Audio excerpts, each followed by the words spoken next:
Il était une fois, au cœur d'une jungle luxuriante, un tigre magnifique. Ses rayures orange et noires brillaient sous le soleil. Il était fort, rapide et avait un rugissement puissant. Mais malgré toutes ses qualités, ce tigre n'était pas heureux. Il regardait les autres animaux avec un sentiment étrange dans son cœur. Le tigre enviait le lion. Ah, le lion! Tout le monde l'appelait le roi de la jungle. Le lion semblait si respecté, si admiré par tous les habitants de la forêt. Le tigre se demandait pourquoi lui, si puissant, n'était pas le roi. Pourquoi le lion recevait-il tant d'honneur et d'affection? Cette pensée le rongeait. Il voulait être le roi, lui aussi. Il voulait que les autres animaux le regardent avec le même respect qu'ils avaient pour le lion. Alors, le tigre décida d'agir. Il pensa que pour être roi, il fallait être le plus effrayant. Il fallait montrer sa force et dominer les autres. Il commença à rugir plus fort que jamais. Ses rugissements faisaient trembler les feuilles des arbres et résonnaient dans toute la jungle. Quand il croisait d'autres animaux, il gonflait sa poitrine et les regardait avec des yeux menaçants. Il voulait qu'ils aient peur de lui. Il marchait d'un pas lourd et imposant, bousculant parfois les petits animaux sur son passage. Il pensait que c'était ça, être un roi puissant. Mais les choses ne se passaient pas comme il l'avait imaginé. Loin de l'admirer, les autres animaux le fuyaient. Les singes grimpaient aux arbres, en vitesse, dès qu'ils l'apercevaient. Les zèbres s'enfuyaient au galop. Les oiseaux s'envolaient en un clin d'œil. Personne ne venait lui parler. Personne ne le saluait avec respect. Ils semblaient tous terrifiés par sa présence. Le tigre se retrouvait souvent seul. Il ne comprenait pas. Pourquoi le fuyait-il s'il voulait être leur roi?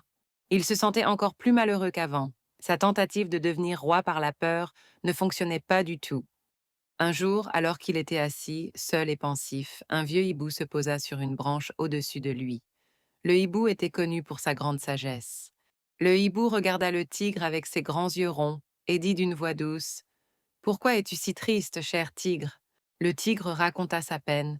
Il expliqua qu'il voulait être le roi, mais que tous les animaux le fuyaient quand il essayait d'être fort et effrayant. Le hibou écouta attentivement, hochant lentement la tête. Il semblait comprendre la confusion du tigre. Quand le tigre eut fini de parler, le hibou prit la parole. « Mon ami tigre, dit le hibou, tu fais une erreur. On ne devient pas roi par la force brute ou en faisant peur aux autres.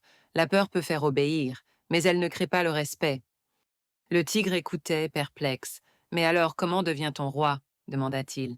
Le hibou sourit doucement. « On devient roi, ou plutôt un vrai leader, par la sagesse et la gentillesse, » expliqua le hibou. Le lion n'est pas respecté parce qu'il rugit fort. Il est respecté parce qu'il est juste, qu'il protège les plus faibles et qu'il aide ceux qui en ont besoin. Le respect se gagne en montrant de la compassion, en étant un ami, pas un tyran. C'est en aidant les autres que l'on gagne leur confiance et leur admiration. Les paroles du hibou résonnèrent dans l'esprit du tigre. Il réfléchit à ce qu'il venait d'entendre. Il comprit que sa façon d'agir était mauvaise. Il avait voulu prendre le respect par la force, mais il n'avait obtenu que la peur et la solitude. Le lion n'avait jamais eu besoin de faire peur pour être aimé. Il était aimé pour ses bonnes actions. Le tigre réalisa que la vraie force n'était pas de dominer, mais de protéger. La vraie grandeur n'était pas d'être craint, mais d'être respecté pour sa bonté. À partir de ce jour, le tigre décida de changer. Il arrêta de rugir pour effrayer. Il arrêta de bousculer les autres. Au lieu de cela, il commença à observer. Il vit un petit singe en difficulté et l'aida à descendre d'un arbre. Il vit un vieux zèbre fatigué et marcha à ses côtés pour le protéger des dangers. Il partagea sa nourriture avec des animaux affamés. Il utilisa sa force non pas pour dominer, mais pour aider et protéger. Petit à petit, les autres animaux commencèrent à remarquer le changement. Le tigre n'était plus une source de peur. Ils virent qu'il était devenu gentil et serviable. Ils n'avaient ne plus besoin de le fuir. Les singes lui faisaient des signes amicaux. Les zèbres ne s'enfuyaient plus. Les oiseaux chantaient même quand il était prêt. Les animaux commencèrent à lui parler, à lui demander conseil, à le considérer comme un ami. Le tigre se sentit enfin heureux. Il n'était peut-être pas appelé roi, mais il avait gagné quelque chose de bien plus précieux, le respect et l'amitié des autres. Et c'est ainsi que le tigre apprit une grande leçon. Le respect ne se prend pas par la force ou l'intimidation. On ne gagne pas le cœur des autres en leur faisant peur. Le respect se gagne par les actions, par la gentillesse, l'aide, la protection et la sagesse.